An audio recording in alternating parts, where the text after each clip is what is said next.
So what did he mean by that?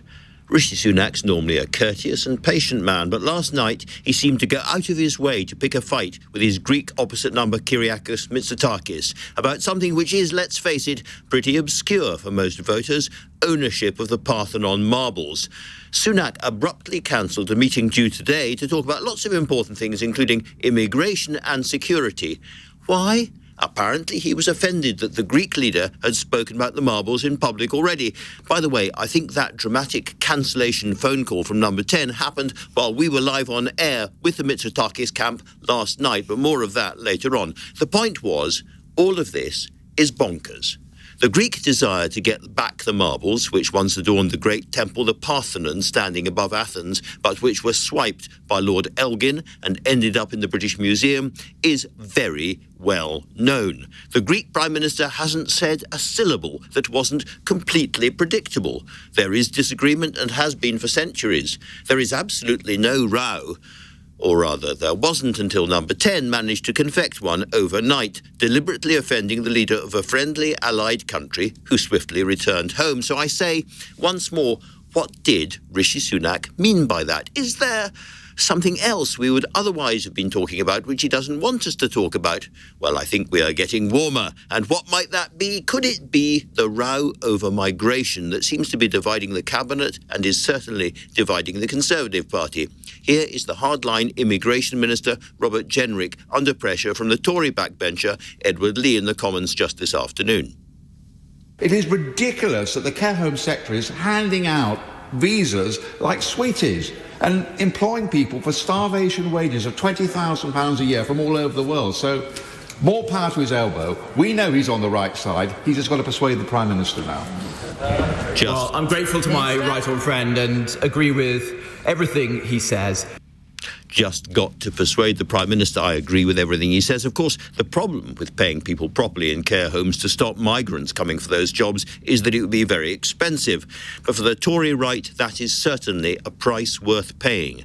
When it comes to legal migration, which, after all, the Prime Minister was lauding only yesterday to business, and to the plan to stop illegal migration with extraordinary emergency legislation, and we haven't seen any sign of that yet, the government is divided. Naturally, as an obedient and well-behaved journalist, I'm delighted to yammer on about whatever the government tells me to, and I have mentioned the Greek row, but since tonight, ministers seem to have managed both to keep the Greek marbles and lose their own. Let us dive straight into what they do not want us to talk about. First, here is LBC's political editor, Natasha Clark. Natasha, I'm not wrong, this was a diversion, or at least that is what Tory MPs think. That's what many Tory MPs think, and they've been telling me that all afternoon, that they think that this is a huge row to distract from what you just said, migration, and they know that newspaper editors will be, oh gosh, the Elgin Marbles, let's put that on our front pages tomorrow. Lots of pretty pictures, that's a different story. Exactly, yeah. It's a row that I think a lot of people, especially in journalism world, will understand and go, oh, absolutely, a row with the Greeks over some ancient artefacts. But Downing Street really stoked this row earlier today. They said that it was trying to bring up an ancient debate, and we'd long settled this issue, and it had risked overshadowing a very nice meeting that was meant to take place between the Greek Prime Minister and Rishi Sunak today. But yes, instead we're talking about that. We're talking about this very long-standing issue instead of talking about migration, which is all the Tory MPs really want to talk about. Well, let us then talk about migration, Natasha, because there's two aspects to it, obviously. There's the sort of Stop the Boats Rwanda legislation, which is still somewhere inside government being discussed or argued about before it's published. I don't know when, maybe you do.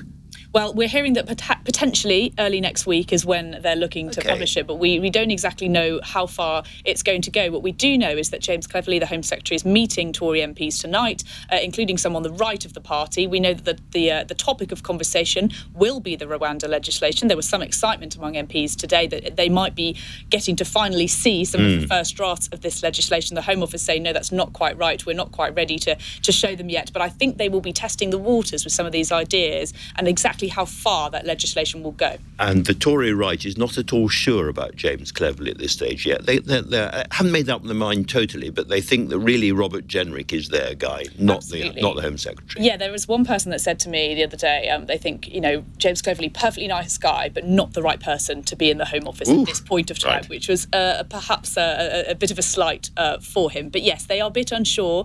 Alex close to the Home Secretary said that he will tonight be trying to allay some of their fears, saying, we've seen what the Supreme Court judgment, we know exactly what we need to do. You don't need to worry about any of this. This is all a bit of a manufactured row. They're going to, hit out of the Times newspaper a little bit for essentially writing that article on Saturday, which sparked loads of these fears off, where James Cleverly said it's not the be-all and end-all. We've got this huge migration package that's coming forward. Rwanda is just one part of that. But again, Robert Jenrick, the immigration minister, faced a lot of annoyed Conservative MPs in the chamber today.